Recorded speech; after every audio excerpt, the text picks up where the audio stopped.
Meus irmãos queridos, que a misericórdia divina nos envolva a todo no seu carinho e no seu profundo amor por todos nós. Sejamos bem-vindos à sede física da Sociedade Espírita Paz, Amor e Luz, que os recebe com o coração aberto. Qualquer informação adicional que necessitarem, após a exposição, nós estaremos à disposição, sem sombra de dúvida, para qualquer tipo de informação relativa às atividades da sociedade. Uma noite especial, o nosso querido facilitador, o nosso doutor Gilberto Alieve, de tempos em tempo, dentro das suas possibilidades de agenda, nos vem de Toledo até Cascavel para nos conduzir na reflexão. E vai fazer nesta noite, enfocando um tema filosófico. Pascal, trazendo-nos a ideia da existência de Deus, grande filósofo, né? E o Gilberto vai trabalhar isso, fazendo uma ponte, obviamente, com a doutrina espírita. A benfeitora Joana de Ângeles, no seu livro Iluminação Interior, tem um capítulo tratando da divindade. Nós tiramos apenas alguns parágrafos para ilustrar a proposição.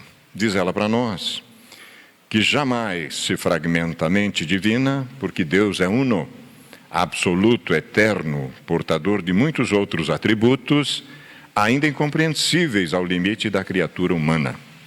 Jesus denominou como Pai e João Evangelista como amor. Seja como for, essa mente criadora é responsável por tudo quanto existe e merece ser identificada todas as expressões alcançadas pelo pensamento e pela percepção humana, a fim de render-lhe graças e prestar-lhe culto de admiração, aprendendo a amar a obra na qual se encontra em processo de crescimento ilimitado no rumo da sua relativa perfeição. Assim sendo, o amor é chamado a compartilhar dessa saga extraordinária, unindo todas as criaturas no mesmo nível de sentimento e de afeição, maneira apropriada de demonstrar gratidão ao Pai misericordioso. Perguntaríamos ao nosso querido Gilberto, será que é nesse nível que o nosso Pascal está abordando a ideia do Criador, ou teremos mais algumas nuances a respeito disso? Portanto, honrado mais uma vez, vamos ouvir o nosso querido Gilberto Alieve. Boa noite a todos. Esse tema que nós vamos procurar desenvolver, costumo brincar que a gente, nas próximas encarnações, e talvez todas as sucessivas, estaremos discutindo sobre ela, que é a questão de Deus, a grande questão onde nós, de uma forma geral, nós procuramos nos inspirar para termos uma vida diferente, uma vida onde nós tenhamos as grandes razões, onde nós tenhamos o conhecimento para que nós possamos crescer, para que nós possamos nos melhorar. Todos os filósofos tratam sobre Deus, ou a favor ou contra. E Allan Kardec coloca na sua caracterização do que é Deus, coloca no Livro dos Espíritos o melhor pensamento, a melhor síntese filosófica que foi feita ao longo da história da filosofia. Mas, no entanto, hoje nós temos várias obras, vários livros, vários pensadores, vários cientistas que contestam categoricamente a existência de Deus, dizendo que Deus não é necessário para nós, que Deus, na verdade, não seria o grande criador do universo. E o interessante é que são homens de grande inteligência, de grande capacidade, de grande conteúdo, homens que realmente estudam a ciência. No entanto, nós sabemos que, por definição, o objeto da ciência é um objeto limitado. O objeto da ciência é um objeto que apenas constata aquilo até onde o pensamento, a inteligência pode ir. Quando você pretende ir além, você está fazendo filosofia, você está fazendo indagação de conceitos morais. Daí que nós sabemos que a ciência, os homens de ciência, parte deles naturalmente acabam se perdendo. Homens que acabam falando que são excepcionais naquilo que tem o domínio, são excepcionais na sua capacidade de inteligência científica, mas que, no entanto, especificamente, quando falam de Deus, falam bobagem. Então, eu peguei na última revista Veja, teve na entrevista, nas páginas amarelas, aquele cientista que, na verdade, é considerado o sucessor do Carl Sagan, que é o homem que falava sobre astronomia, né, astrofísico. Então, hoje ele é um grande defensor, como está correto, né, do método científico como a melhor forma de explicar a origem de tudo o que existe. Mas a origem, a visão da ciência, certamente é uma visão altamente defensável, importante, uma visão que seguramente nos dá uma consistência muito grande, mas ela não consegue ir além daquilo que ela constata e experimenta. Essa é a questão. Então, eu vou ler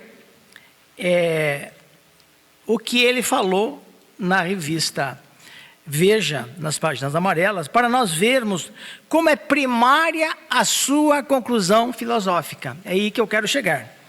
Então, a pergunta é a seguinte: o senhor acredita em Deus? Então, primeiramente, ele responde que passa na internet e vê os tipos de deuses que são mencionados, que são tantos deuses, e que, na verdade, ele vem se concentrar no Deus judaico-cristão. Então, ele responde o seguinte: mas o poder centra-se, esse cientista, no Deus judaico-cristão, que ele constata, então, que a sua característica é a bondade, o poder absoluto e a onisciência. Quer dizer que mais ou menos essas características de Deus são mais ou menos aquelas que o próprio Espiritismo estabelece como concretas: poder absoluto, onisciência. Aí ele coloca, veja a conclusão que ele tira: visto que a natureza mata, quer dizer que ele é assassino? Se sim, não é bondoso; se não, ele não é onisciente ou todo-poderoso. Diz ele ainda: não vejo evidências que corroborem a existência de Deus. Então veja, porque a vida, ela é um processo de vida e de morte, de renovação, ele entende que isso, no conceito judaico-cristão, seria uma maldade. E, portanto, isso seria o suficiente para dizer: não, então eu não acredito em Deus.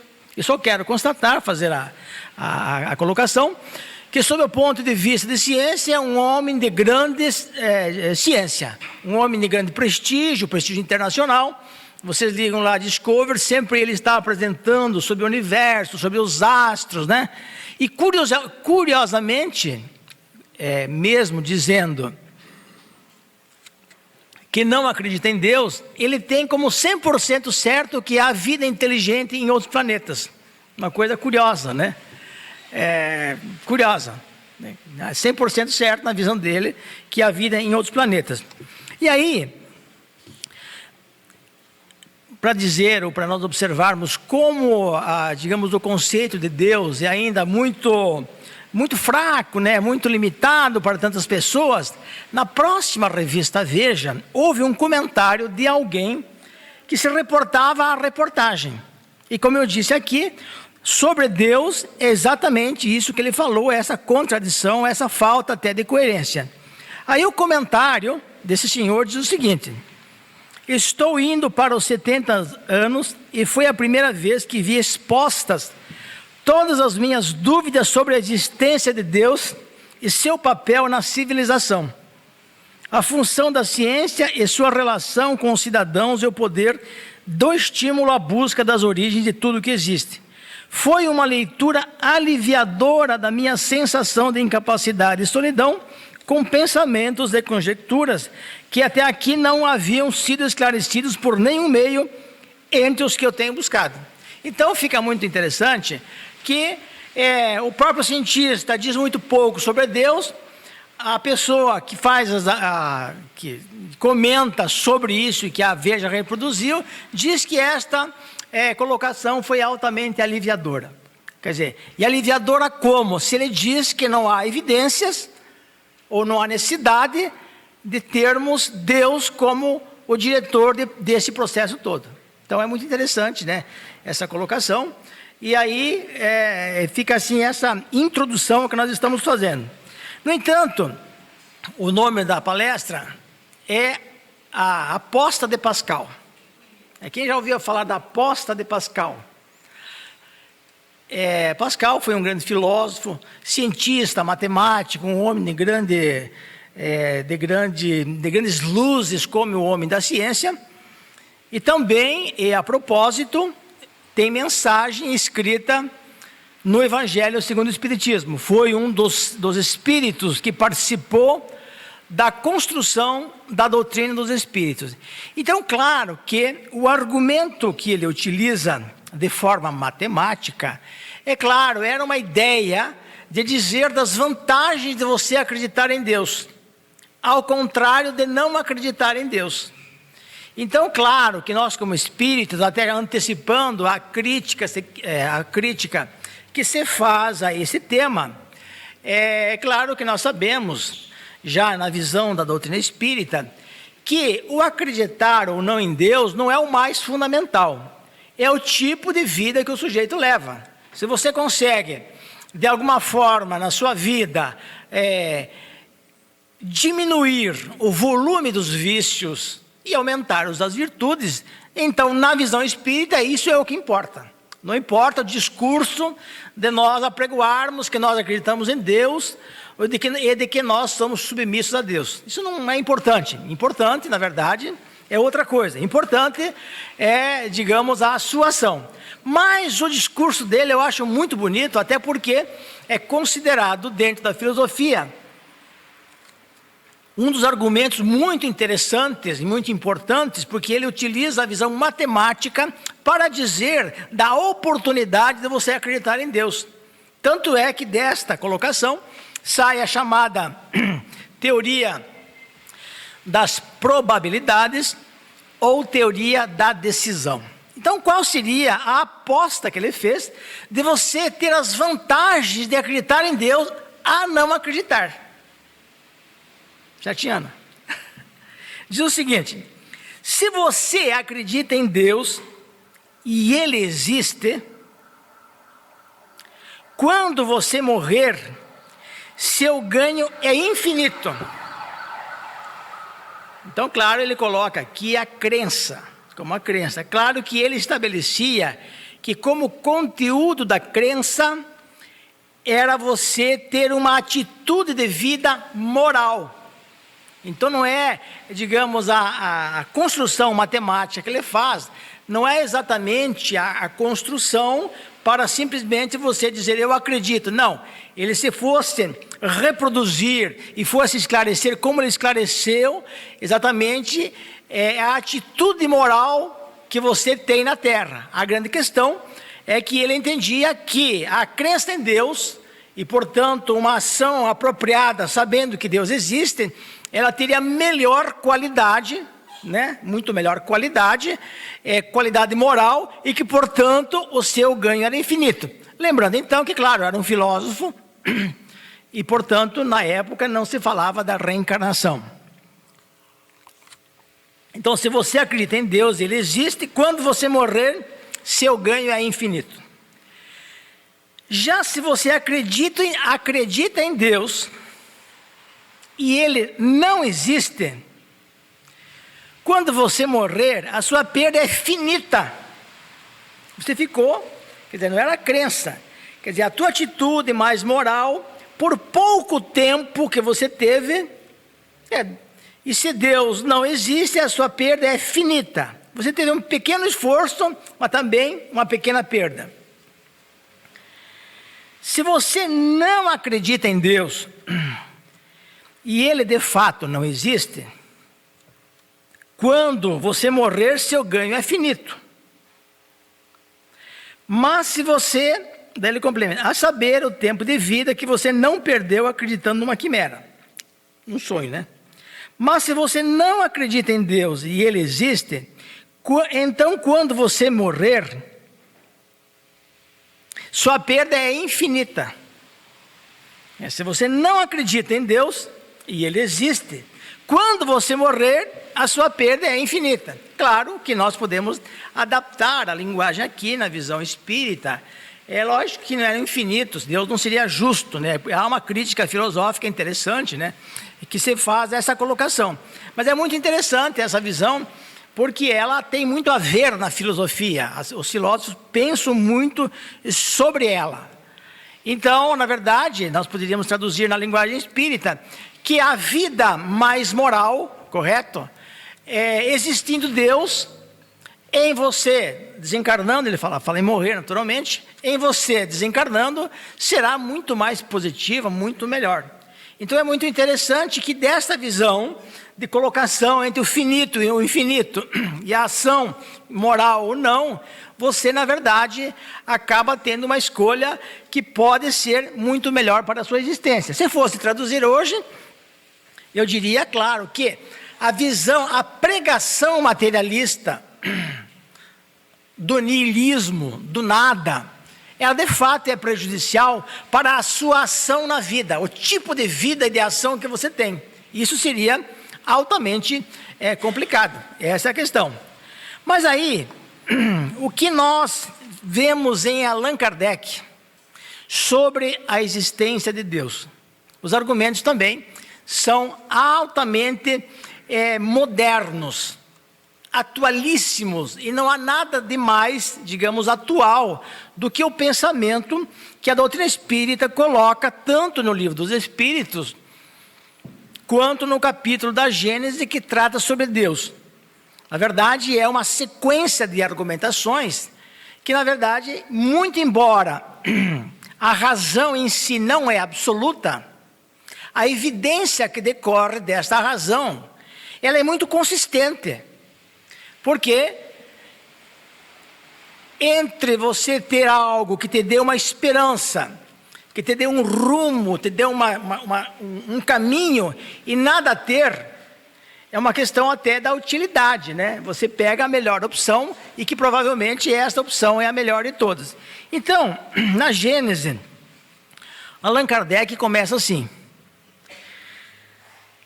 sendo Deus a causa primária de todas as coisas, a origem de tudo o que existe, a base sobre que repousa o edifício da criação, é também o ponto que importa consideremos antes de tudo.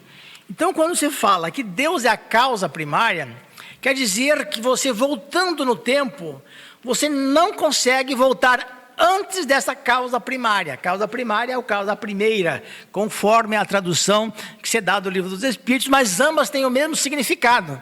Chega um ponto que a nossa razão não consegue ir além, não consegue ir além de um determinado ponto. Portanto, a causa primária ou a causa primeira de todas as coisas. Então, é o ponto primeiro. Um filósofo espiritualista chamado Bergson, ele coloca que nós temos horror, digamos assim, temos horror a imaginar que não há uma causa primeira. Porque as pessoas vão buscando no tempo, vão questionando, vão indo para trás, correto? Né? Mas não há uma causa primeira. Eu sou a causa minha, são meus pais, meus avós, você vai indo, chega num ponto, tudo bem. Chegou no primeiro homem, primeiro casal, o primeiro... Mas depois, antes disso, o que foi? Você volta no tempo. Então, todos nós temos esse questionamento altamente, digamos, incômodo em nós. E a razão, mesmo nós, com o conhecimento espírita, nós não conseguimos ir além dessa causa primeira. Não tem como nós imaginarmos essa causa anterior. Não tem como nós imaginarmos essa causa anterior ou essa causa primeira. Bom, daí continua. Constitui princípio elementar que pelos efeitos é que se julga uma causa, mesmo quando ela se conserve oculta. Pelos efeitos é que se julga uma causa. Então ele dá o exemplo na época, se um pássaro for fendido por um projétil, você não viu o projétil, mas você vai ver o pássaro caído e vai constatar nesse pássaro a morte dele através de um projétil. Você vai saber, na verdade, que há uma causa que ocorreu esse evento. Então, basicamente, é isso o que diz a questão da causa. Então, quando nós remontamos as causas, nós temos problemas sérios para resolver, porque nós não conseguimos ir além da causa primeira. Por isso, então, que é consensual em todos os filósofos, que Deus é eterno. Porque você entra num outro problema muito grave. Se Deus foi criado, quem o criou? Você não sai dessa situação. Então é uma situação incômoda, na verdade, para nós. Nós temos dificuldades de ir além disso. Então, dentro da visão da razão, ainda a melhor lógica é dizer que Deus não foi criado. Porque do nada, como que iria sair Deus, por exemplo? E claro, eu acho muito interessante que os cientistas, como nós estamos comentando aqui, tantos deles colocam críticas pesadas, à existência de Deus, mas esquecem de um outro princípio que o Allan Kardec nos colocava e que foi tirado da filosofia, que é o seguinte: todo efeito inteligente tem de decorrer de uma causa inteligente. Todo efeito inteligente tem que vir de uma causa inteligente. Então, quando nós vemos, por exemplo, do pequeno ao grande, do micro ao macro, há uma inteligência impressionante em todo esse processo, desde a célula, desde do ser humano, desde a lógica do organismo, o procedimento, o nascimento, a vida. Há uma lógica impressionante. Então, nós somos, quer dizer, o processo, inclusive, da vida biológica é altamente inteligente, não só biológica, orgânica, inorgânica, há realmente uma grande inteligência que gere todo esse processo. O homem estudando, o homem de ciência, consegue, até um certo ponto, descobrir tantas verdades embutidas e um sistema que coordena todo esse processo. É muito interessante essa questão. Mas, na verdade, parece que as pessoas não conseguem se atentar a esse processo, a esse ponto de uma lógica impressionante. Então, o homem de ciência, ele nega, porque talvez existe um problema que daí nós temos que dar mão à palmatória, que historicamente, quando você estuda sobre Deus, isso nesse ponto esse cientista está correto, é a questão de qual Deus, o conceito de Deus. Porque nas visões, tantas visões até tradicionais, tem um problema sério. Por exemplo, no próprio cristianismo, que não admite em tese a reencarnação, como que você vai conseguir explicar a justiça divina? Como que você vai conseguir explicar as diferenças entre nós? De que maneira você consegue fazer isso?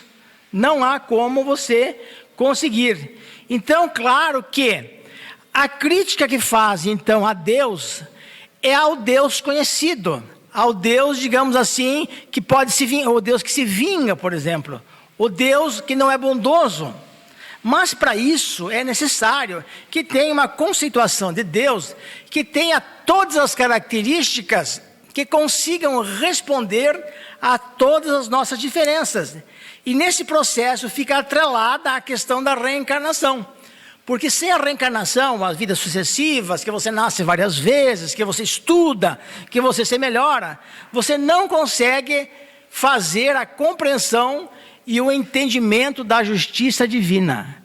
Então, uma das características principais do conceito de Deus é que Deus é soberanamente justo e bom. Esse é um conceito altamente, digamos assim, admitido, que Deus é soberanamente justo e bom. Na prática, então, se você não tem o conhecimento tal qual articulado pela doutrina dos Espíritos, como você então vai conseguir entender as incoerências da própria vida, as diferenças de inteligências? Por que eu não sou um Mozart, né? Porque eu já não nasci tocando piano, aquela coisa toda. E porque outro ao lado, né, que assistiu o filme do Mozart, Salieri, que tinha a técnica, o conhecimento, digamos assim, técnico da coisa, era até professor dele, não tinha a genialidade dele. E que foi um processo que nos filmes nós vimos, de muita inveja, aquela coisa toda. E certamente, talvez, imagino, se tivesse a ideia da reencarnação e visse nele, menino de 5 anos, tendo domínio sobre o piano, se soubesse da reencarnação, saberia que ali não estava apenas uma criança fisicamente, estava um espírito que talvez nas milhares de encarnações se tornou um gênio da música através do seu trabalho, através da sua ação, através da sua colocação. É bem provável que ele tivesse entendido isso. Então, por isso que nós falamos que quando se critica Deus ali fora, nós queremos saber mais, queremos saber além daquilo que normalmente se fala. Não, eu sei que Deus existe porque há uma inteligência atrás do processo, porque de todo efeito inteligente há uma causa de inteligência. Esse cientista Neil Tyson, né, que foi o da revista das páginas amarelas, iria entender que o fato de haver mortes biológicas, mortes físicas, que na verdade é o processo da vida, onde por ali passa o espírito que se aperfeiçoa por tantas vidas e aonde ele tira o seio daquilo que ele precisa, ele tira o sumo daquilo que ele precisa para a sua evolução. O corpo é meio, o corpo é instrumento para a sua evolução. Então, claro, quando há essas críticas, talvez por não se terem debruçado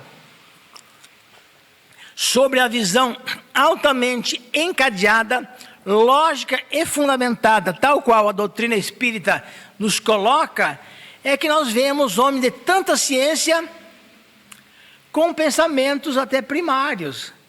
Porque ele pega a ideia da bondade, né, da justiça, que a doutrina espírita admite, e porque a morte, então ele faz uma espécie de silogismo, que pelo fato que Deus não seria bom porque há mortes. Realmente é uma incompreensão do processo.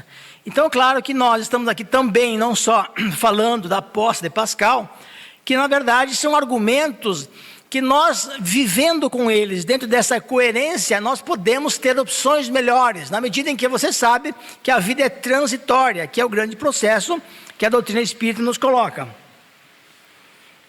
Daí coloca o Allan Kardec ainda, que a existência do relógio atesta a existência do relojoeiro.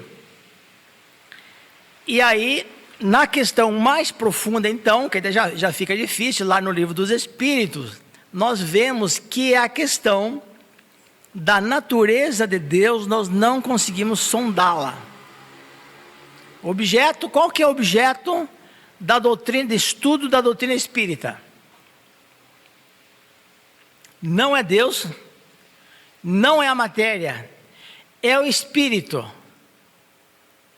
Mas ainda o Allan Kardec nos coloca na Revista Espírita que ainda é o espírito, mas não a natureza do espírito, porque na natureza do espírito nós teríamos que ter a compreensão do seu próprio Criador, que é Deus.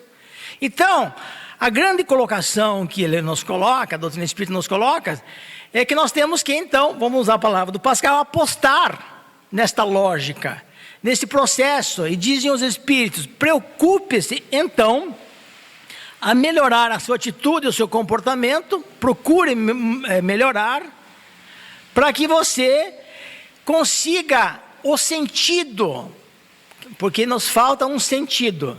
Como nós sabemos que o processo é de evolução, como nós sabemos que o processo da evolução ele é ascendente. Nós temos a escala espírita que mostra os tipos de espíritos que existem: espíritos imperfeitos, que somos nós, bons, e espíritos puros. Na verdade, então, nós não temos ainda a condição e a capacidade da compreensão maior de Deus, mas nós conseguimos articular uma lógica impressionante em nossa vida. Uma lógica onde nós vemos que essa argumentação ela é altamente poderosa. Como nós vamos contestar o argumento de que de todo efeito inteligente há de haver uma causa inteligente? Nós temos dificuldades, nós não conseguimos derrubar este argumento. Há uma inteligência por trás desse processo. Então é isso que nós precisamos focar, é isso que nós precisamos entender. Essa questão da causa inteligente. Isso nos faz, cada vez mais, nós buscarmos uma melhoria de nós mesmos. É a grande questão da doutrina espírita. A melhoria, claro. Por que nós somos espíritos ainda tão estabelecidos ou tão fincados, digamos, em opções equivocadas? Porque, claro, somos espíritos em evolução. Somos espíritos imperfeitos. Somos espíritos de várias existências, e os impulsos, os pulsos na linguagem freudiana que nós temos de vidas anteriores, que nós trazemos, na verdade não são nada mais, nada menos do que questões que nós estabelecemos e condicionamos como comportamentos. Então esses comportamentos precisam ser de alguma forma atingidos, eles precisam ser fendidos. Nós precisamos entrar neles. Por isso que se entende então, e a razão pela qual se entende melhor ainda, a questão tão conhecida, do Livro dos Espíritos, 919, do conheça-te a ti mesmo. A ponto de Santo Agostinho colocar que o autoconhecimento é a chave do progresso individual. Chave da ideia de porta, de abrir alguma coisa. Nós precisamos abrir alguma coisa. Nós precisamos entrar em nós para descobrirmos, então, inclusive a divindade que já está em nós. Que já está em nós. Aí tem aquela discussão, onde está escrita a lei de Deus? Na consciência. E aí na questão das traduções, tem uma questão não respondida, difícil de ser respondida, da tradução é ou está, igual o verbo to be do inglês, que tem a mesma tem dois sentidos. A lei divina é escrita na consciência ou a lei divina está escrita na consciência? De qualquer forma, claro, é uma questão interessante, porque se ela é escrita, eu estou escrevendo ela ao longo do meu processo. Se ela está escrita, ela precisa ser descoberta. Ela já está lá dentro. Nós não sabemos responder, e a tradução do francês dá essas duas características, de é ou está. De que lado ela está? Então, é algo bastante interessante. Mas a grande questão, que eu faço a conexão então, com a ideia do autoconhecimento, é exatamente para que nós possamos fazer a viagem interior para observarmos os nossos grandes vícios. Naquilo, principalmente, que temos mais dificuldades, certamente é onde nós mais erramos ao longo do processo da evolução. E lá é que nós temos que entrar. O interessante é que os psicólogos nos colocam que quando nós,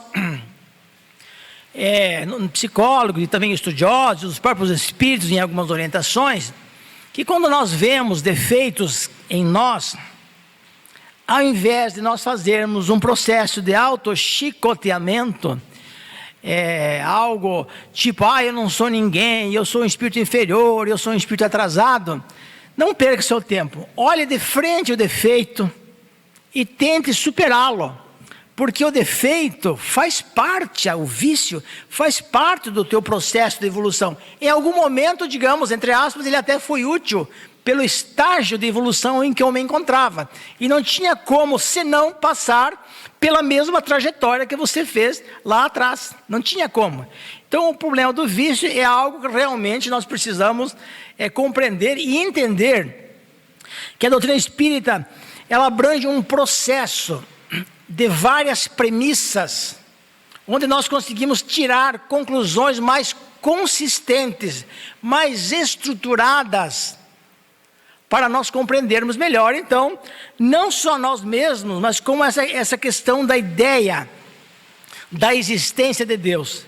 Nós, na verdade, precisamos fazer o processo de reflexão permanente. E claro, no processo de reflexão permanente que nós vamos fazendo, quanto mais nós achamos, digamos, coisas importantes, boas, digamos, o mais nós nos ligamos aos espíritos elevados, mais nós estaremos próximos de Deus e entendendo, não só sob o ponto de vista racional, mas como do ponto de vista emocional, essa questão da presença dos espíritos. Mas nós temos mais instrumentos ainda para tentarmos nos melhorar. Muito mais, porque na verdade nós estamos falando de razão, nós estamos falando da lógica da existência de Deus, mas há algo que nós conseguimos comprovar. Não é uma prova científica que ela pode ser reproduzida, porque na verdade a ideia do método científico é a reprodutibilidade, você poder reproduzir. Mas na verdade, a questão das nossas emoções, nós não conseguimos colocar numa balança, por exemplo. Não, nós não conseguimos medir de uma forma, digamos, como científica. Nós não temos essa possibilidade. O método da ciência é um método limitado por definição. Ele é muito importante, ele é necessário. A evolução da humanidade se deu muito pelo método, pelo estudo da ciência, que a doutrina espírita atesta, comprova, aprova, dando na lei do trabalho do Livro dos Espíritos, que faz parte do desenvolvimento da nossa inteligência. É uma necessidade que nós temos de pensarmos. Mas essa comprovação se dá na medida em que quando nós acreditamos em Deus, no sentido que a doutrina espírita nos dá, que não é uma crença sem base, é uma crença em que ela tem uma elaboração racional, e essa elaboração racional, e com essa elaboração racional, nós conseguimos aumentar a nossa confiança, a nossa fé.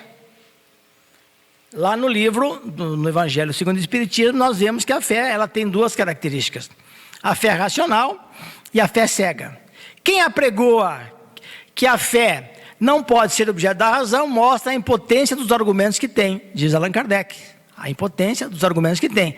A doutrina espírita estabelece a possibilidade de você criar um sistema, pelo menos interno, onde você consegue racionalizar a sua fé. Essa é a questão. Você consegue comprovar isso de alguma forma. Então, por exemplo, numa situação muito simples. Eu estou aqui com um grande problema, não consigo resolver. Me concentro, sei que existe o anjo amigo, o anjo espiritual.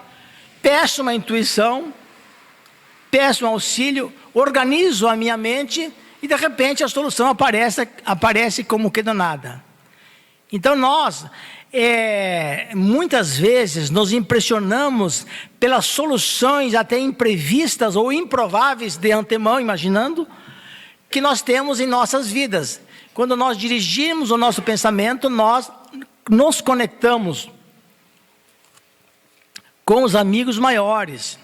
E essa conexão que nós fazemos com os amigos maiores faz com que nós realmente provemos para nós mesmos a grande certeza, não só da existência de Deus, mas na questão da sobrevivência do espírito, na imortalidade da alma. Nós vamos entendendo o processo, nós vamos sentindo que ele vem através de forças muito fortes, forças espirituais, mas nós precisamos, de qualquer maneira, nos colocarmos à disposição desses espíritos.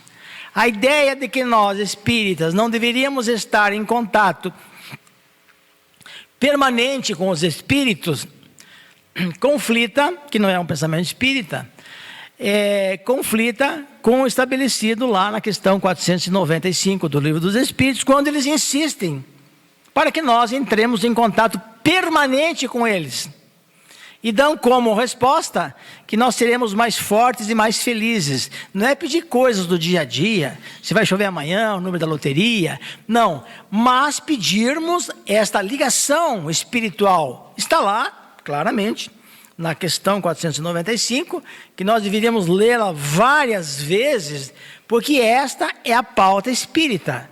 Nós não aceitamos, a doutrina espírita não prega, nós, para termos um pensamento contrário ao pensamento espírita, em nome da doutrina espírita, nós temos que realmente fazer a reflexão para sabermos se há uma reflexão, se há uma razão para nós contestarmos esse pensamento. Nós precisamos saber disso, se tem base, se não tem base. Então, até hoje, tudo que foi falado sobre a doutrina espírita encontra uma racionalidade impressionante. Nada foi mudado no sentido das suas bases e das suas estruturas. E como nós vemos, a característica da doutrina espírita, ela abrange um sistema onde tem as suas premissas, a imortalidade da alma, Deus, a comunicabilidade dos espíritos, o livre-arbítrio, a liberdade, todos esses processos, onde nós então conseguimos fazer um sistema para responder às grandes indagações da nossa existência. Nós respondemos e nós temos uma ferramenta que pode nos melhorar. Claro que não é fácil, estamos velhos espíritos, teimosos nos erros que temos de tantas existências, mas nós podemos, claro, ter a opção. Então a doutrina espírita, por isso que é uma doutrina de reflexão. Uma doutrina onde não funciona alguém chegar daqui na frente e dizer o que as pessoas têm que fazer. Não, nós temos que refletir sobre o conteúdo da doutrina espírita. Reflexão do conteúdo da doutrina espírita, nós temos que ter esta reflexão. E essa reflexão é o que nos vai dando maior segurança, maior firmeza, vai nos dando cada vez mais um entendimento, pelo menos racional, da existência de Deus e a lógica que não pode ter outra senão a lógica de que de todo efeito inteligente tem que haver uma causa inteligente. Então nós temos que ver, saber, pelo menos refletir que esse universo é muito inteligente, que os astros não se chocam, que o universo é infinito, que tem que ter uma coordenação nesse processo. Claro, então, que fica aqui a ideia de nós fazermos algum tipo de reflexão para nós podermos caminhar e para nós podermos entender melhor a doutrina espírita, e especialmente fazendo esta reflexão interessante, né, de Pascal encarnado, né, sabedor que inclusive tem na revista, no Evangelho segundo o Espiritismo, mensagem importante de Pascal, que nos ensina então todas essas coisas que nós estamos buscando. Dito isso, concluo o meu pensamento. Obrigado.